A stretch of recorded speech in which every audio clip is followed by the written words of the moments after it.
Hello বন্ধুরা, নমস্কার। আজকের এই ভিডিওতে আমি তোমাদের সাথে দুইটি স্টক নিয়ে আলোচনা করব। একটি হচ্ছে ইরেরা এবং অপরটি হচ্ছে এসজেভিএন। এই দুইটি সরকারি কোম্পানি আজকে জবরদস্ত তেজি দেখিয়েছে। প্রথমে যদি দেখি আমরা এসজিভিএনের মোটামুটি আজকে 6.5%-এর কাছাকাছি একটা বাম্পার রিটার্ন দিয়েছে। এর পেছনে একটা বড় নিউজ এসেছে। অপরদিকে ইরেরার কথা যদি বলি, ইরেরাও মোটামুটি 5.5%-এর কাছাকাছি একটা বাম্পার রিটার্ন দিয়েছে। দুইটি স্টক একই প্রজেক্টের সাথে যুক্ত, তাই আমরা কম্বাইন করে আলোচনা করব। তাহলে কি সেই প্রজেক্টটি সম্পর্কে আমরা ডিটেলসে একটু আলোচনা করি। প্রজেক্টটি হচ্ছে IREDA stock jump 6% following move with SJVN GMR Energy for 900 megawatt Nepal hydro project. অর্থাৎ নেপালে যে একটা হাইড্রো প্রজেক্ট আছে, সেই হাইড্রো প্রজেক্টের জন্য ইরেরার সাথে এসজিভিএন এবং জিএমআর একটা মোট স্বাক্ষরিত হয়েছে 900 মেগাওয়াটের সেই হাইড্রো প্রজেক্টটি তারা তিনজনে একসাথে কাজ করবে। এই ডিটেলসে যদি দেখি তাহলে আমরা দেখব যে company signed A memorandum of understanding MOU with SGVN Limited, GMR Energy and their associate companies for the development and implementation the 900 megawatt Upper Karnali hydroelectric project in Nepal। নেপালের যে কর্নালি হাইড্রো প্রজেক্ট আছে, সেই hydro প্রজেক্টের জন্য এসজিভিএন, ইরেরা এবং GMR energy এই তিনজনে একসাথে কাজ করে 900 মেগাওয়াট যে প্রজেক্টটি আছে তার জন্য। এই প্রজেক্টের মূল লক্ষ্য হচ্ছে আঞ্চলিক এনার্জিগুলিকে অর্থাৎ রিনিউয়েবল এনার্জিগুলিকে এনহ্যান্স করে সেটাকে আরও উন্নত করা। এই প্রজেক্টের ফলে যে শুধুমাত্র নেপালের হাইড্রো ইলেকট্রিক প্রজেক্টটি ডেভেলপমেন্ট হবে তা না, রিজিওনাল অর্থাৎ আঞ্চলিক এনার্জিতেও এর একটা বড় প্রভাব পড়বে এবং উন্নত হবে। এই কথাটি বলেছে ইরেরার চেয়ারম্যান প্রদীপ কুমার দাস।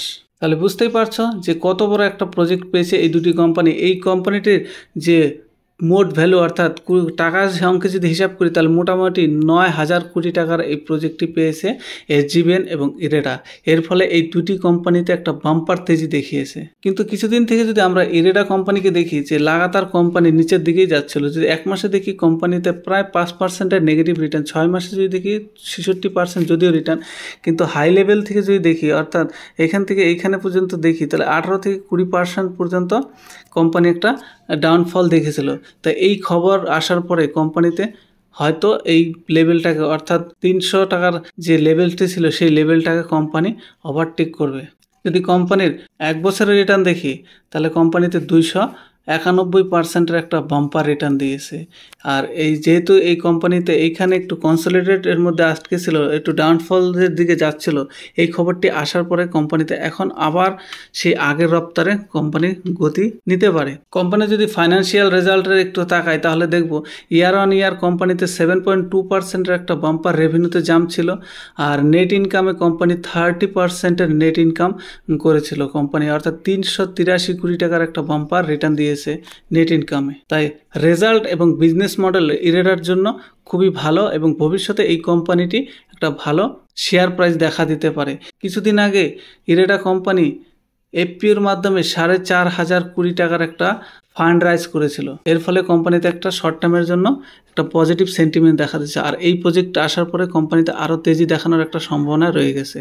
এরপর আমরা এসজিভিএন যদি দেখি, এসজিভিএনও আজকে বাম্পার রিটার্ন দিয়েছে 6%-এর। এক মাসে যদি দেখি এখানেও মোটামুটি 5%-এর নেগেটিভ। 6 মাস থেকে যদি দেখি 12%-এর একটা সামান্য রিটার্ন দিয়েছে। যদি এক বছরে দেখি কোম্পানিতে 74% একটা ভালো রিটার্ন দিয়েছে। 5 বছরে যদি দেখি কোম্পানিতে দমদার রিটার্ন দিয়েছে, 400% একটা বাম্পার রিটার্ন দিয়েছে। অর্থাৎ কোম্পানি লাগাতার গ্রো করছে।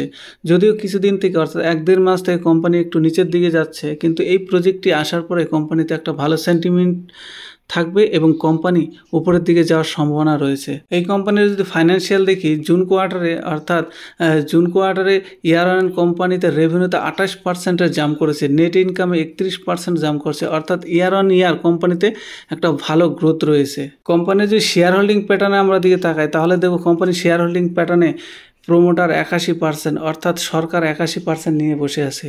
এখানে তোমাদের অবশ্যই একটু অ্যালার্ট থাকতে হবে, কেন কোম্পানিকে 75% তার শেয়ার হোল্ডিং মেনটেন করতে হবে। অর্থাৎ এখানে ওএফএস আসতে পারে যে কোনো সময়। তাই তোমাদের এটি মাথায় রাখতে হবে। আর এফআইএস এর যদি দেখি, এফআইএস মোটামুটি 2%-এর উপরে নিজের শেয়ার রেখেছে। ডিআইএসও মোটামুটি 4%-এর কাছাকাছি এবং বাকি পাবলিকের কাছে আছে। অর্থাৎ যদি শেয়ার হোল্ডিং প্যাটার্ন দেখা যায় ঠিকঠাকই আছে, শুধু মাথায় রাখতে হবে ওএফএস-এর জন্য কোম্পানির শেয়ার যখন তখন বিক্রি করতে পারে। তো এই দুইটি শেয়ারের মধ্যে তোমাদের কাছে কোন শেয়ারটি রয়েছে অবশ্যই কমেন্ট করে জানাবে। আর ভিডিওটি যদি তোমাদের ভালো লাগে তাহলে ভিডিওতে একটা লাইক আর চ্যানেলটি সাবস্ক্রাইব করে পাশে থাকা বেল আইকনটি প্রেস করে এরকমই শেয়ার মার্কেট রিলেটেড ভিডিও দেখার জন্য।